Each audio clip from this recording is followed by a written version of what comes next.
আজকে খুবই একটা সহজ শীতকালীন চুই পিঠে বা চুষি পিঠের রেসিপি তৈরি করে দেখাবো।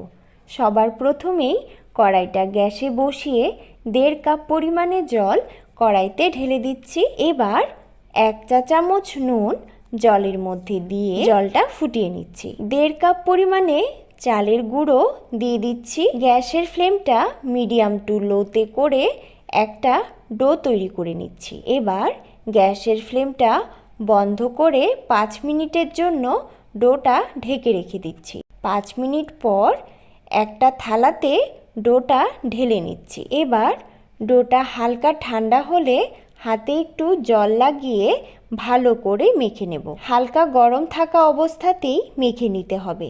ডোটা কিন্তু একেবারেই ঠান্ডা করে নেওয়া যাবে না। এবার ডোটা দিয়ে পিঠে তৈরি করে নেব। একটা কেচির সাহায্যে এইভাবে ছোট ছোট করে কেটে কিংবা হাত দিয়ে ছোট ছোট লেচির মতো নিয়ে এইভাবে 2 হাতের তালুর সাহায্যে পিঠেগুলো রেডি করে নিচ্ছি। দেখো পিঠেগুলো বানিয়ে নিয়েছি, দেখতে খুবই সুন্দর লাগছে। এবার পিঠেগুলো রান্না করার জন্য গ্যাসে কড়াইটা বসিয়ে আগে থেকেই জাল দেওয়া ফুল ক্রিম দুধ কড়াইতে ঢেলে দিচ্ছি। এবার 4-5টা ফাটানো এলাচ, 2টা তেজপাতা, 6 থেকে 7টা আস্ত বাতাসা দিয়ে দিচ্ছি। বাতাসাগুলো দুধের মধ্যে গুলে গেলে 1/2 কাপ পরিমাণে চিনি, 1/4 চা চামচ নুন দুধের মধ্যে দিয়ে দিচ্ছি। 1/2 কাপ পরিমাণে নারকেল কোড়া। ভালো করে মিশিয়ে নিচ্ছি। দুধটা একটু ফুটতে শুরু করলেই বানিয়ে রাখা চুষি বা চুই পিঠেগুলো ফুটতে থাকা দুধের মধ্যে দিয়ে দিচ্ছি।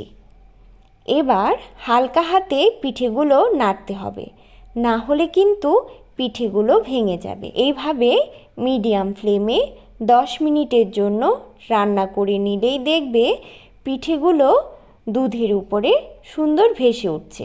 এইভাবে ভেসে উঠলেই গ্যাসটা বন্ধ করে দিতে হবে, না হলে পিঠেগুলো ঠান্ডা হলে আরও ঘন হয়ে যাবে। এই পিঠেগুলো গরম গরম খেতেও যেমন সুস্বাদু হয়, ঠান্ডা হলেও খেতে অনেক টেস্টি। আশা করি সম্পূর্ণটা ভিডিও তোমাদের খুব ভালো লেগেছে। আর যদি ভালো লেগে থাকে তাহলে অবশ্যই চ্যানেলটা সাবস্ক্রাইব করে পাশে থাকা বেল আইকনটা প্রেস করে কমেন্ট করে জানাতে কিন্তু একটুও ভুলবে না। ধন্যবাদ।